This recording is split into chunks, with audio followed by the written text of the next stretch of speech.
Assalomu alaykum, hurmatli mijozlar. Intelligent City jamoamiz bugun Olmaliqda 3 kun avval qo'ygan postimiz bor edi. Olmaliq tumanida MMM Glass bilan, ya'ni Intelligent City jamoamiz akbar xizmatlari, marketing xizmatlari, reklama xizmatlarini qilib beramiz. Bunga obzorimiz polniy bitgan holatida mana xudo xolasa chiroyli qilib sizlarga obzor qo'yib beramiz.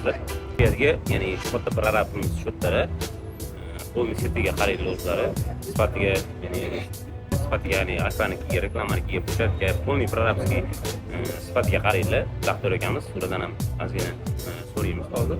Gaplarimiz bor. Hozir doktor aka, assalomu alaykum. Alaykum assalom. Charchamadinglar? Safiyadagi katta prorab bo'ladi bular. Polniy setiga qaraydilar, ya'ni biz ishda Safiya shirinlik do'konlarini setini olganmiz. Marketing reklama xizmatlarini. Ya'ni bizning ishimizdan qanaqa mamnunsiz? Ishlari sifati yaxshi, gap bo'lishi mumkin emas. Ish jadvali bo'yicha ham tez bajarib berishdi. Sifati yaxshi. Boshqa tashkilotlarga ham maslahat beramiz. Shu yigitlar xizmatdan foydalansanglar, ertaga pushaymon qilmaysizlar. Sifati zo'r. Ya'ni Intelligent City jamoamiz 24/7 alohida yarli xizmatdan qochmaymiz. Kechasi kunduzi ertalab baho berdik. Ko'rgan ishimizni ya'ni vaqtida sifatli, chiroyli, to'g'ri, ya'ni bitirib berdik. Shunaqa.